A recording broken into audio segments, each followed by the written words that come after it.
¿Qué sucede en el país? Tendencias del acontecer nacional en análisis situacional. Hay una nueva realidad mediática en el mundo moderno. Han surgido nuevos medios y herramientas para construir la opinión pública y están al alcance de todos.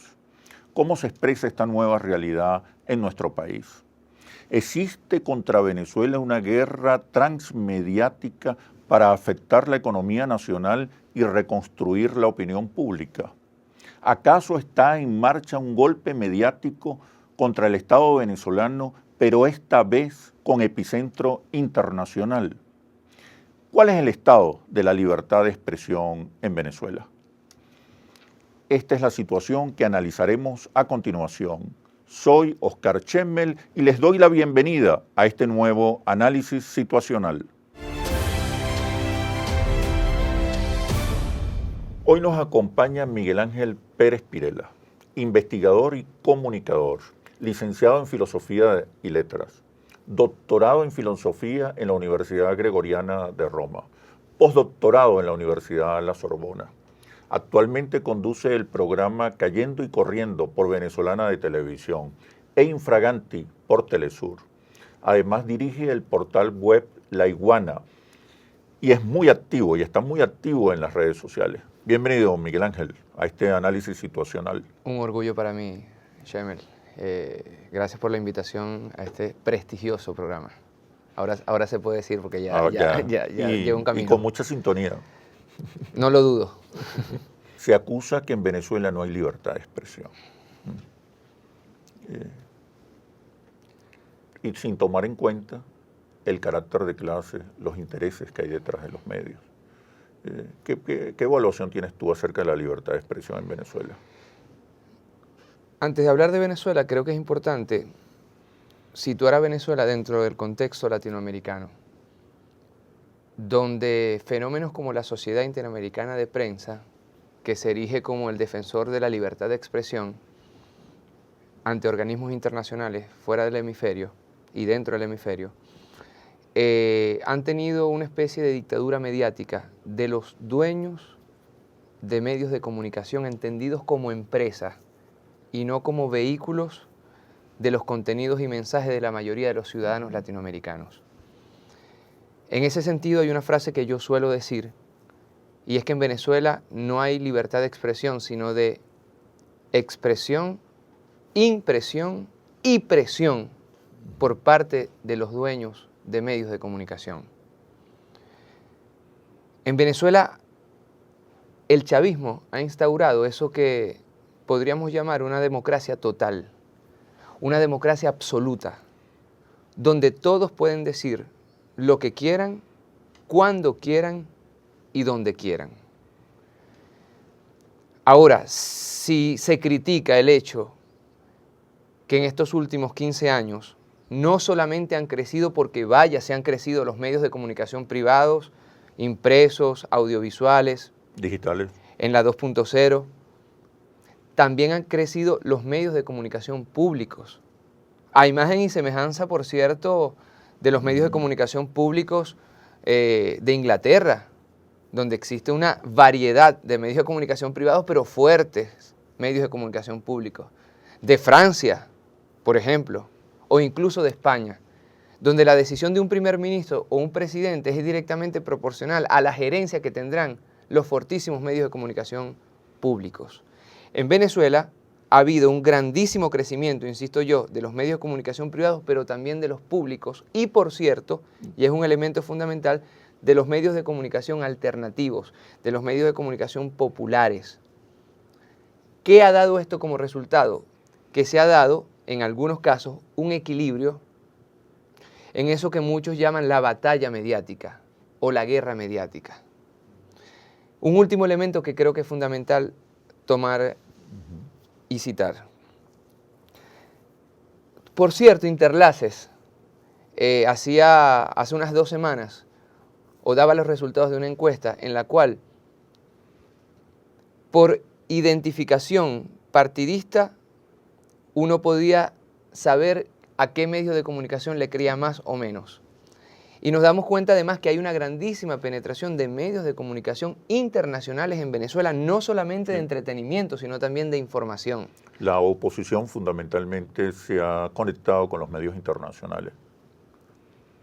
La paradoja es, si esto es cierto, y vaya si lo es, ¿cómo decir que en Venezuela no hay libertad de expresión?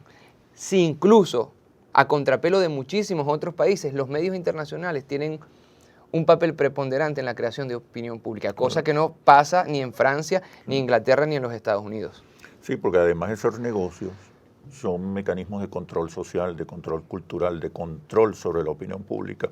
Ahora hablemos de la guerra comunicacional. El gobierno ha denunciado una feroz guerra económica, pero también ha denunciado una fuerte guerra comunicacional. Vamos a hablar de eso, pero después que regresemos de los comerciales. Seguro. Ya venimos.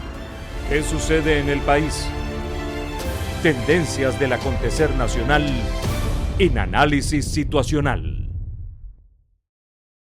¿Qué sucede en el país? Tendencias del acontecer nacional en Análisis Situacional. Te comentaba, Miguel Ángel, que el gobierno ha denunciado una guerra económica, pero también una guerra comunicacional.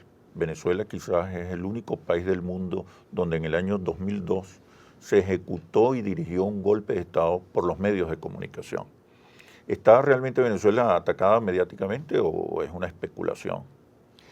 Mira, yo he tenido la oportunidad en estos últimos meses, casi como una disciplina de vida, de cada 2 semanas aceptar invitaciones a conferencias internacionales. Esto nos ha permitido conversar,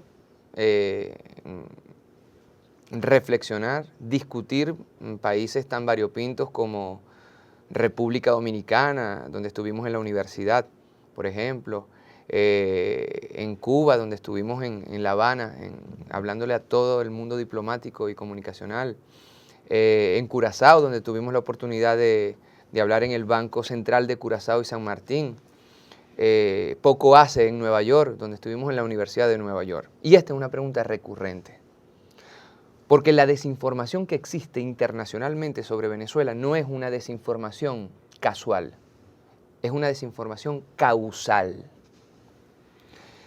Y nos damos cuenta que, por ejemplo, cito nuevamente la Sociedad Interamericana de Prensa, se fijó como línea editorial desde México hasta la Patagonia, en el caso de Latinoamérica y el Caribe, que hubiera una especie de voz única en sus editoriales y titulares contra Venezuela, no sobre Venezuela, porque en ese caso no habría una guerra mediática, sino contra Venezuela. Y existe una especie de triángulo de las Bermudas que hemos venido denunciando desde hace años, entre Miami, Estados Unidos, Bogotá, Colombia, Madrid, España. Utilizando mecanismos por lo demás interesantes, que es servir ellos mismos desde fuera de las fronteras venezolanas como fuente de la información y después traspasarla a Venezuela, imagínate tú, es decir, la información sobre un país se crea afuera y pasarla en Venezuela y citar estos medios internacionales, te hablo por ejemplo de NTN 24, de ABC, del Nuevo Herald, de CNN Español, del País, y citar entonces, autocitarse ellos mismos como fuente de la realidad venezolana para después rebotar esa información en Venezuela como fidedigna porque viene desde el extranjero. ¿Cuáles son los objetivos? Hay un objetivo insurreccional en esta campaña mediática continuada. Es una continuación del golpe de Estado mediático que, como tú lo decías, tenemos ese triste récord de tener el país con el primer golpe de Estado mediático en la historia de la humanidad. Continuar ese golpe de Estado, socavar las instituciones públicas venezolanas, hacer de Venezuela un Estado forajido, hacer de Venezuela un narcoestado, atacar a las figuras fundamentales del chavismo. Neurotizar a la sociedad. Neurotizar a la sociedad, entendido además como una estrategia, una táctica y estrategia electoral. Porque hay que decir que todo este contexto de guerra mediática se inscribe ya en una batalla electoral. Es decir, los medios de comunicación internacionales y las grandes potencias internacionales ya están apostando no solamente al desabastecimiento desde el punto de vista económico, ese es otro tema que no estamos tratando en este momento, pero desde el punto de vista comunicacional, crear las condiciones para una derrota de la oposición, un empate técnico o incluso una victoria pequeña por parte de la oposición. En ningún caso ellos tienen entre sus escenarios el triunfo del chavismo. Ahora, ¿por qué se están haciendo tantos juicios? Juicios en muchos casos fantoches. Mira, yo llegando a los Estados Unidos me informan que uno de estos muchachos de Voluntad Popular, imagínate tú, fue a la fiscalía a decir que era falso el audio que yo había sacado. En Cayendo y Corriendo nunca se ha sacado un audio o un video que no sea fidedigno, porque simplemente nos llegan muchos y creamos filtros. Ahora, en un país donde se denuncia la libertad de expresión por parte de estos mismos sectores, ¿es plausible que denuncien a un comunicador y que quieran tener acceso a sus fuentes? Se parece mucho, por cierto, a las prácticas de superpotencias como los Estados Unidos, que hablan de la libertad de expresión, pero después persiguen a un Assange, por ejemplo, por todas partes del mundo, por haber revelado o comunicado algo. O existe la libertad de expresión o no existe la libertad de expresión. O existe el hecho electoral o no existe el hecho electoral. Ahora, Miguel Ángel, esas campañas mediáticas también se basan en algunas realidades. Hay desabastecimiento, hay inflación, hay escasez, hay descontento por la situación económica del país. Estas campañas de alguna manera sobredimensionan, exacerban el descontento. Mira, es muy buena tu pregunta. Pero tienen asidero en la realidad. Es muy buena tu pregunta. Si hay, y yo esto lo puedo decir con toda la moral del mundo, porque no solamente Pérez Pirela, no señor, no. Cayendo y Corriendo ha sido un programa caracterizado por la autocrítica. Y cuando hemos tenido que decir verdades al mismísimo presidente de la República, lo hemos hecho. Cuando hemos tenido que hacer críticas fuertes en el plano económico, lo hemos hecho. Ahora, una cosa es hacer autocrítica o hacer crítica desde otra trinchera. Otra cosa es crear fenómenos como Dollar Today, en el cual en un primer momento se quiso justificar con números y parafernalia económica y macroeconómica, que eso reflejaba la realidad de la economía. Pero llega un momento en que las agallas son tan grandes que prácticamente se pasa de un salto de 100, de 80 bolívares en el precio del dólar paralelo, única y exclusivamente, y te pido disculpas por la expresión, porque le da la gana a un cierto sector que hace parte de esta guerra económica de la cual tú me estás preguntando. Es decir, no hay un ejemplo más fidedigno que este. Es decir, ya no se trata del reflejo de una crisis económica por parte de un portal web que hace un cálculo económico o macroeconómico y lanza un cierto precio del dólar. No, señor. Se trata de crear una especie de locura colectiva económica, de desestabilizar en términos de psicología social y de crear una ingobernabilidad no solamente política, sino más aún económica.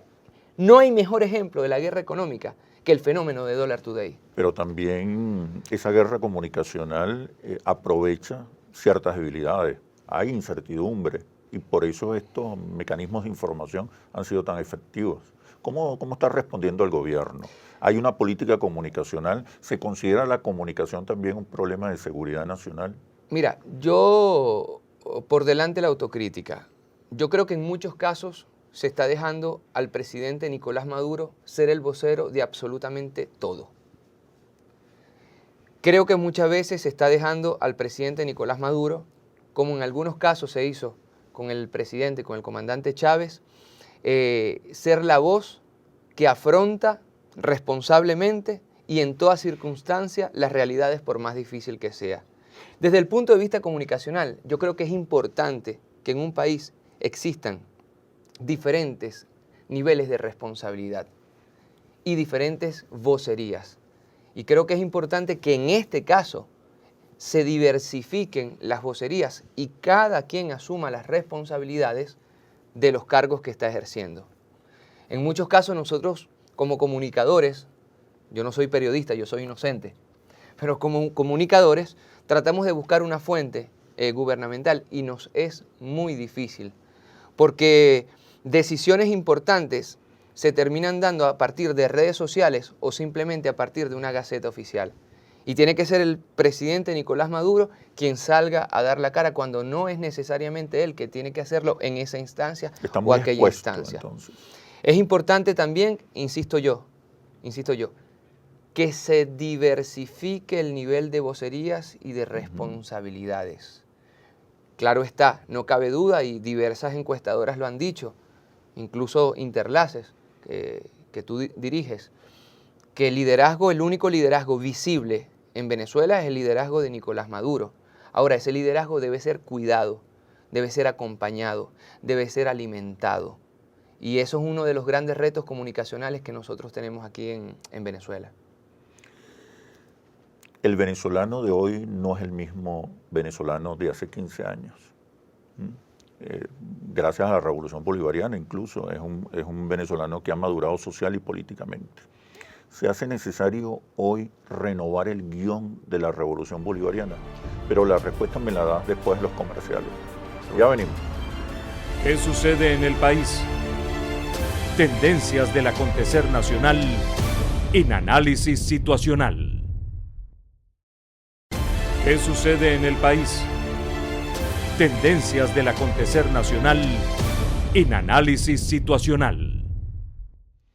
Te preguntaba, Miguel Ángel, tomando como base, como premisa, que el venezolano ya no es el mismo de hace 15 años. Hoy el venezolano es distinto al venezolano de hace 15 años. Es necesario que la revolución bolivariana actualice, renueve su discurso. Oscar, ¿cómo va a ser el mismo si es un país, si es un pueblo que en estos 15 años escribió una constitución y la aprobó? Si es un pueblo que ha sido liberado del flagelo del analfabetismo. Si es un pueblo que ha roto todos los récords en términos de nutrición.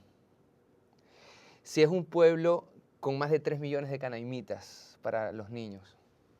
Si es un pueblo al cual le ha llegado las misiones sociales. Pero también es cierto y es una grandísima preocupación que existe, por ejemplo, en Brasil y que Lula lo ha expresado a quemarropa. Hay que innovar. Biológicamente, el organismo que no innova muere.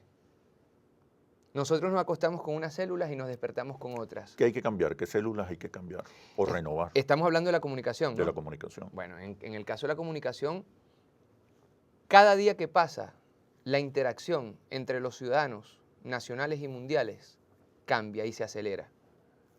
Hay que hacerse partícipe de la comunicación política en tiempo real.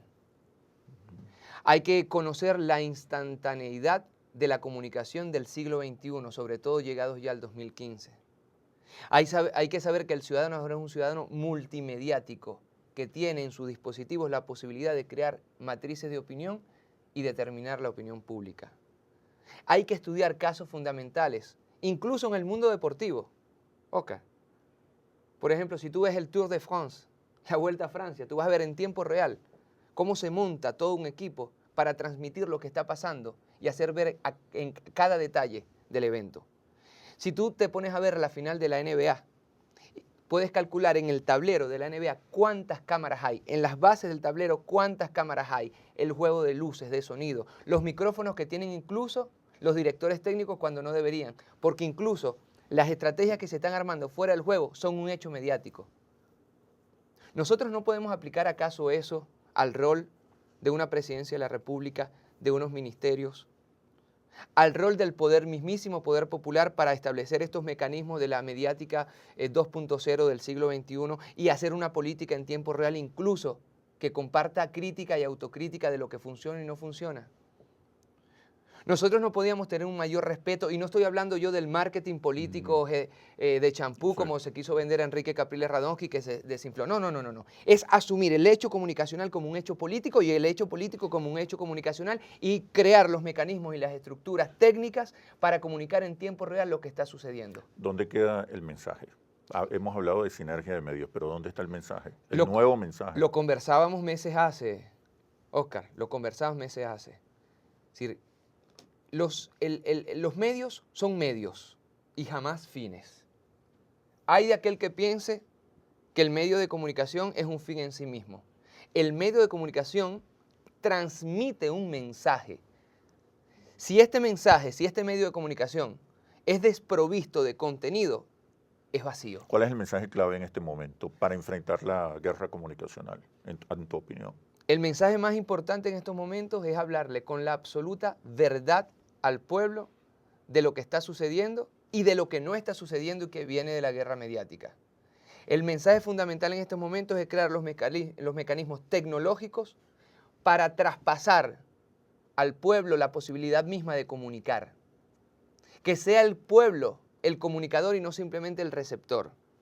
El mensaje fundamental es innovar y ser audaces a la hora de la comunicación política, entender las redes sociales, entender que en estos momentos en Venezuela, quizás esto cree escándalo, la batalla comunicacional se está jugando en las redes sociales, se está jugando en los portales web y mucho menos se está jugando en lo audiovisual, televisivo y en lo periodístico. Porque tanto lo periodístico, entendido como periodismo impreso o como audiovisual, para canalizar su mensaje se tienen que trasladar a los portales web o a las redes sociales. ¿Cómo queda la calle, el cara a cara, el boca Mira, a boca? la calle juega un rol fundamental. Si nosotros en Venezuela tenemos el triste récord de haber tenido el primer golpe de Estado mediático, también tenemos el feliz récord de haber luchado y vencido ese golpe de Estado a través del boca a boca.